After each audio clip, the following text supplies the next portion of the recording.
What you cooking, Mom? Cut. Fucking cut. Now I'm gonna go. I'm gonna go purchase one. That's the problem. This ain't for me. I was like, the background is mom and dad was addicted to crack cocaine. Okay. Right? All praises to the Most High. How are you? I am Doc Holliday. Welcome to another episode of the Doc Holliday Show, where we love to uplift black men, black woman, black teen, black child, black royalty. And today I am joined by another black royal, young royal, my guy, Marvin Wallace, the owner, operator of Soap and Bucket Detailing, right? Sure. Marvin, how you doing, man? Good, my friend. Hey, what's going on, man? I met you for the first time last week. We had a brief conversation. Love what you're doing, and I'm all about uplifting us, man. So I didn't really get a chance to chop it up with you too much. So in the process of telling me where you from, who you are, man, and your background, tell the people too, bro. I'm from Orange Mound. Been there my whole life. Love it. Man, what else you want to know? I mean, you from the man? So you don't do the hand signs and all that? Nah. Okay. All right. Now for real, all right, Marvin. Now growing up, man, you got siblings, mom and dad in your life? Yeah. Now my dad, my mom is, but not my dad. My dad got a missing dad, man. Been having a missing dad a little over 2 years now, so he's still missing. But I know what's up on that end. I don't want to talk about it. I totally get it and understand, bro. I wasn't even asking that question. I was just saying, what you know what I'm saying? So I wasn't trying to go in there. How many siblings you got, man? I just got me, my brother, my sister, my two sisters, and my brother. So it's 4 of us now, 2 boys, 2 girls. Where do you fall in the mix on that? I'm the oldest. Oh, okay. I'm the oldest, and my mom's 4 kids as well, but my dad got 8, so I'm the oldest. But anyway, Marvin, going back, man, to your childhood, man, talk about how it was growing up in Orange Mound. I know Orange Mound is a very, very proud community with a lot of proud people and the first African-American community in Memphis, man. So, I mean, just talk about growing up in Orange Mound, man, in your childhood. It was pretty cool. I mean, just growing up, enjoying life, riding my bike. All the kids in the neighborhood, we all got together, rode bikes or whatever, had fun, doing a lot of stuff. Man, getting back to the house, doing what I need to do, my duties at the house or whatever, get outside, wash my mama's car. Then that's why I just started off cleaning cars. From there, I'd say I was probably about 12. Watched my mama car all the time and took it a little further. My stepdad, he took me and went on the corner, man, just started washing cars. And, man, ever since then, it's been enough for me. Oh, you been on that hustle. Go ahead. Go ahead, Mark. But I stopped doing it, got me a job. I was a little over there probably about 6 years. Man, I stayed there about 6 years, dedicated to them or whatever. They got rid of me, had a gun in the vehicle or whatever. They were checking all the vehicles on the premises. So they fired me, tried to, get a lawsuit or whatever against it. I couldn't. They ain't let me do it or whatever. So I took it on, took my 401k money. Man, I put it into this business, and, man, God been with me ever since then. That's what I love to hear, because you didn't let that setback, you didn't let that, I ain't let it bother me at all. Yeah, you didn't let it stop you. But talking back to that, when you lost that job and you got fired, talk about the mental space you were in at the time, because I'm pretty sure you was up. Yeah, it was a struggle. It was kind of hard. Getting customers, it was kind of hard, Man, it was hard. Like, literally, it was. Whew, man, just getting the customers, that was hard. When I did get my customers, it kind of like was on I got to hook everybody up. That's when I first started or whatever. Now it's everybody wanted to hook up. Yeah, everybody wanted to hook up. So now it's to the point where I got it, and then now everybody like I'm making fun or whatever, but I'm not. You know what I'm saying? It just I want more out of life. You know what I'm saying? It's just all that it is or whatever right now. So that's basically. I just love the fact that you took the initiative, man. Now, when you lost that job, I know, because I done lost jobs before, and I was in a space like, I don't know what the hell I'm finna do. Yeah. You kind of get depressed and kind of get down. Yeah, Talk about that stage, man, when you first lost that job. Before you was like, I'm finna start washing cars, but when you first get fired, talk about that, man, and that whole mental space you were in. It was hard. It was crying that night, thinking about what I'm gonna do next. Washing cars, it just wasn't all the way there. Man, I lost a lot of stuff. I lost a lot of stuff. I'm really just not getting back on my feet within a little over 3 years now.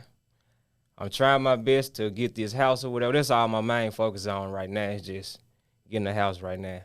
But far as the struggling part, man, it was a few years in it, seriously, that was a few years in it, and I kind of I'm just not getting back on my feet with these little 3 years right here.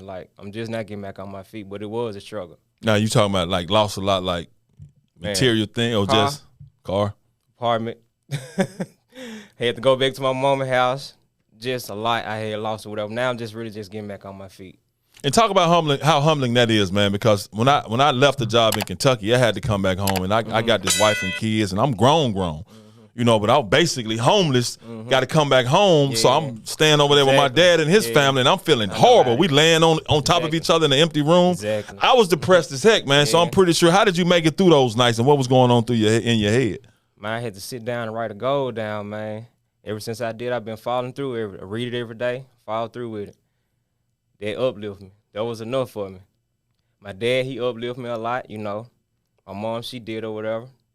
I mean, well, my dad, he was always there. Like, he talked to me a lot about a lot of different stuff or whatever, just grown man stuff or whatever. You know how it is. And that, I mean, talk about how important that is, man, to have that support from your parents, man. Man, that's important. Like, a lot of us need that. A lot of people need that nowadays anyway. What's all going on or whatever. So that is much needed.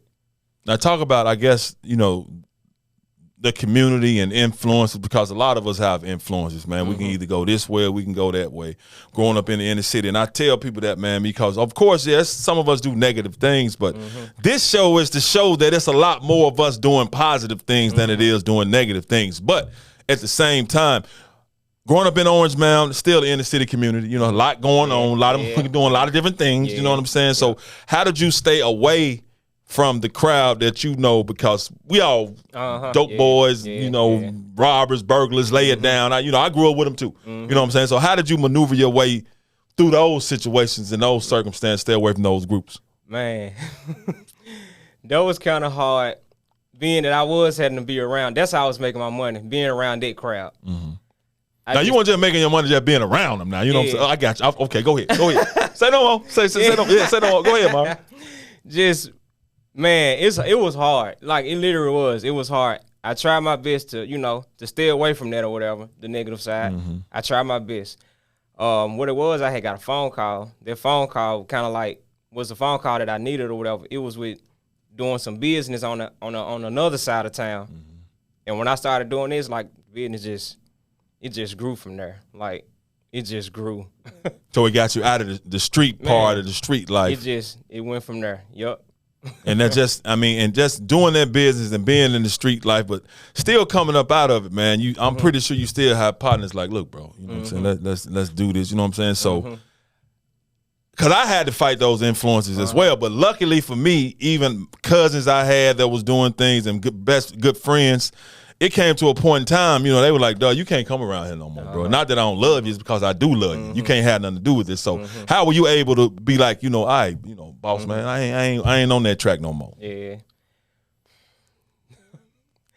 I mean, I had a fruit that was in the hood that was telling me, man, go do your thing. You don't need to be around here. This, you know, get away from around here. You don't need to be around here. I took that and ran with it. I got that phone call. I've been gone ever since.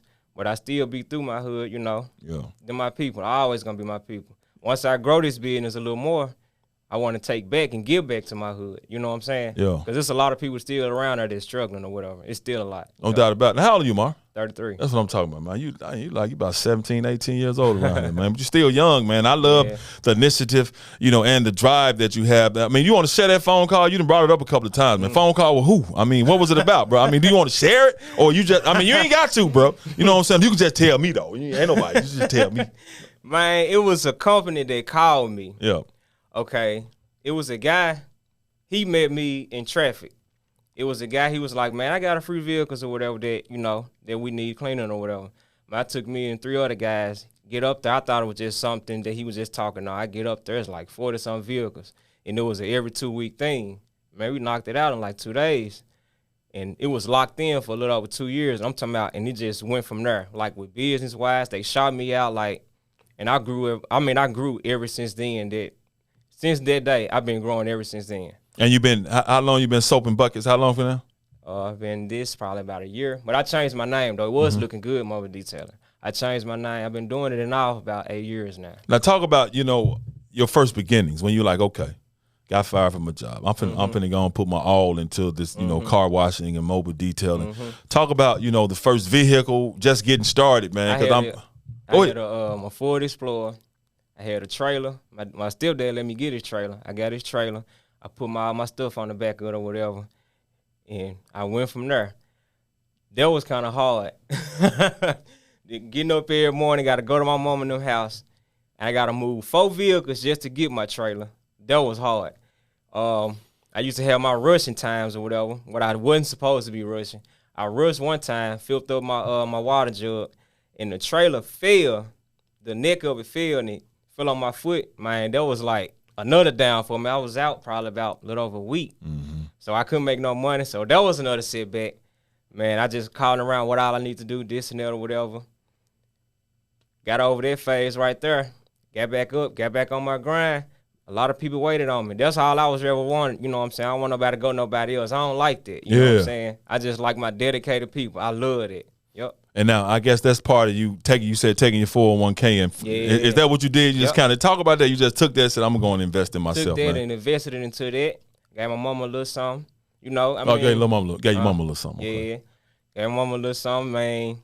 And I've just been blessed, man. I've been blessed. I do more giving than I receive. You know what I'm saying? That's just how I am. I'm this type of person. Now, I see you do great work, but the thing about it, just getting started, now people know about you so they can ask about you and people, suggesting you and stuff. But, I mean, just getting started, man, talk about that because it got to be a slow process. I don't know what you just ride up like once you car wash. You know what I'm saying? That's what I was doing. Okay. I was going door to door. I started in the hood doing it. I left there. I just said, I'm going to take my butt to Germantown. I went to Germantown. I started going door to door, passing out cars, talking to these people, you know what I'm saying, on a respectful way. Man, people respect you when you talk to them in a certain kind of way or whatever. So that's what I did. I ain't just going there on no, I just want to do some work and just make a few dollars. I came, you know what I'm saying, as a man, and my business just been good, man. That's just all I know. Business been good, like literally. Now from you started with the Ford Explorer. Ford Explorer. Okay, now you moving up and you constantly growing. And now just talk about where your business is, man, and how your the goals you have for your business. Soap and bucket detailing. Okay. So I was in my Explorer, me and my stepdad, we was looking at this van. So we pulled up on this guy. I saw it on Craigslist. We looked at the van. I didn't really like it. So he was like, man, let me go to this store up here and go grab me a beer. I was like, all right, cool. We was already waiting on the guy to pull up that had the van. It was on the lot. We get to the store. I see another van. One of 1800 for one. Nothing wrong with it. I'm talking about perfect condition. That was just a coincidence because he wanted a beer. I said, I ain't worried about that. I'm finna see what's up with this one. I went in the store, asked this man what all he wanted for it. He told me 1800. I had 1500 at the time. Told my stepdad, he was like, well, I ain't got it right now. We just gonna have to go to the bank, come back and get it. I was like, all right, cool. Went to the bank, came back and got it. I'm talking about, they were really just set it off. They just really just set it off, just having that van. Like they just really just set it off. I built my own my stuff that was in the back of it. It's just been Now where'd that drive and that ambition come from, Marvin? Because everybody ain't got it. That's why I say people say they want to do things, man, but a lot of people scared to jump out there. Where that drive and that ambition come from, man? Hanging around older people, man. And they just talk to me. You know how people are. Like they see somebody good or whatever. And I've been just around that type of crowd my whole life. Like my whole life. Never been in jail, never had a felon, none of that. Like man, say that again, man. You ain't never been in jail. Never been in jail, never had a felon, none of that. Well, I ain't never had a felony. I've been in jail. I wish I could say none of that, man. None of it. Yup. But that's good, man. But still, getting started and keeping your business going. Them tough times, them lean times, them slow times. I mean, how do you deal with that, man? Because you got to be mentally strong and have some fortitude, man. I just pray on it. My girl, she talk to me all the time. She uplift me. Oh, you got your queen. Okay, cool. I got my son. I mean, he talk to me. He be trying to. He only 8. Yeah. He try to talk to me. and still just keeping it going and doing your soap and bucket mobile detailing, man. And what's your vision for your business? What do you envision it being, and what would you like for it to be? Having my own spot. Having a whole bunch of vans out here. Having my own spot where I do full details at, and just have different vans out here, sending them out, going to do all the work, while I'm at one spot at one location doing all the heavy work. Now, I had to ask you, tell the people what detailing is, mobile, what you offer, because a lot of us here, some people here, mobile detailing, they don't know, man. They just think you washing cars, but I saw you at the TBZ zone, man, and you just putting in work out there, man. It was like you lotioning it up and doing all kinds of stuff, man, for my boy Quinn, Cass's brother, man, over there, doing this. I don't know, Quinn did say he sell cars. He don't mind people knowing.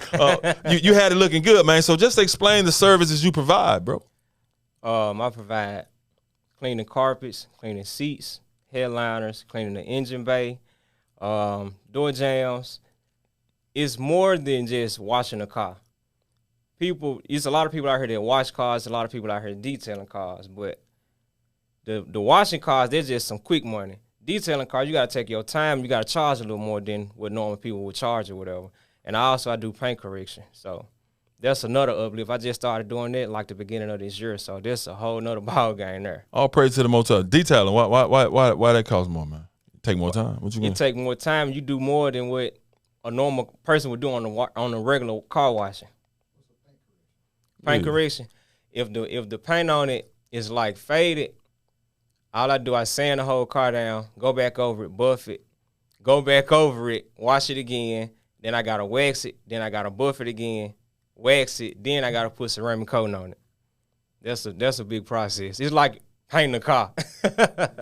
Shit, that would it sound like. Yeah, that would it sound like you're doing, man. Now, what would you say to young? Because I like I said, I just love the drive and initiative you've taken and what you're doing, and anything I can do to help our people, man, and uplift us. That's what I'm gonna do, because that's what we're supposed to be doing for one another. But what would you do, man, for a young person out there, not even a young person, but an old person that want to go out, because you apparently got a passion for it, and that's what you got to do. You got to find something that you love and have a passion for it, and you can do it. Then it don't really feel like work. But what do you tell somebody, man, if you're talking to a young man or a young woman and they want to say, I want to, even it ain't got to be washing cars, but they want to do something. What you tell them, man? Man, stay focused and do it. Write your goals down and go for it. Now you about the second young person out and talk that said they write down goals. That's important. Yeah, it is. Who taught you that? Myself, man. I be putting my work into these vehicles, man. The more I put into it, the more I think. That's just how I am. I always been a self person. I always have. Well, let me ask you this. I just keep myself uplifting and strong. All right, when you watch a car real good and the cat drive off, do you watch it when it drive off? I always. What you be doing like that? I got that one. Good. Yep. Exactly. What if they pour some Coke out on the side? You get mad? No, what I get mad about is when somebody about to pull off and they let their window down and say, I appreciate you, I'm going to see you later. I be like, why you let the window down? Come on, man. What, it's the streaky? Yeah, you know the water from between the ducks. I hate that. It's almost like barbers, man. They cut your hair, man, and you go to with it. Oh, because you came up in here chopped too, man. You went to Shout out to J1. J1, you went to the one shop. Is that what it is? The one shop. Sir. But yeah, man, I feel you though. But seriously, I mean, you do great work. I wish you all the best. Tell the people again the name of your shop, your business, and where they can find you, Marv. Soap and Bucket Detailing. You can find me at Soap and Bucket Detailing on Instagram. I'm not on Facebook. I'm always on Instagram. So if you're looking for me, I'm on Soap and Bucket Detailing. That's my Instagram name. You ain't got no phone number, no email phone number 901-315-7041.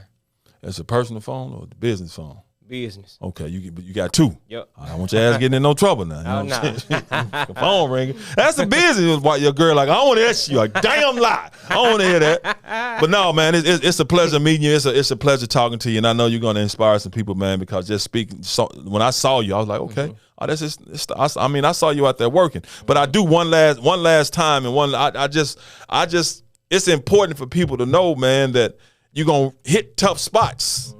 I know you hit tough spots and you still hitting them. Still hitting them. You know what I'm saying? So, but to have you got to be mentally tough because we got to lay that seed, man. When you lay that seed, the harvest will eventually come. It don't come all right away. Yep. So, just once again, you telling them and you doing what you're doing, making it through the thunderstorm, making it through the trees, and still continuing to press on.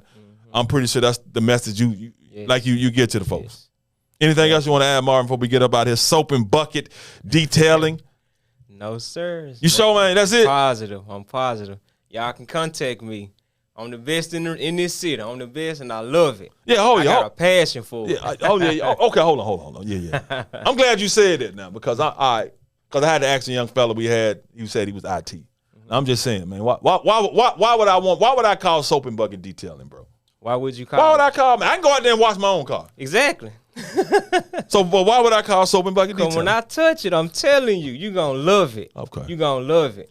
Ain't nobody never went to nobody else. I guarantee I stamped my work. I promise you that. Okay. I got you, man. So you making people's automobiles claim you. Yes, I sir. got you. Yes, you. I'm treating it like it's mine, like dead serious. I feel you, man. Yep. Well, I appreciate you, Marvin. Yes, sir. It's a pleasure to talk to you, man. I'm glad you made it in, man. And I wish you all the best in the business. Like I said, give you all the information to Cassius because he gonna make them little nice little graphics. He gonna make shit go ding.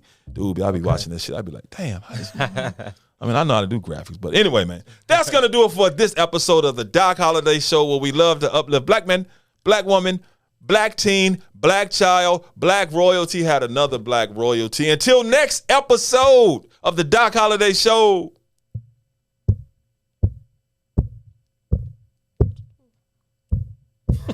What you cooking, Mom? I just try to find a different way to get out every time. Good job, man. Yes, sir. Good job. Soon you did this, sir.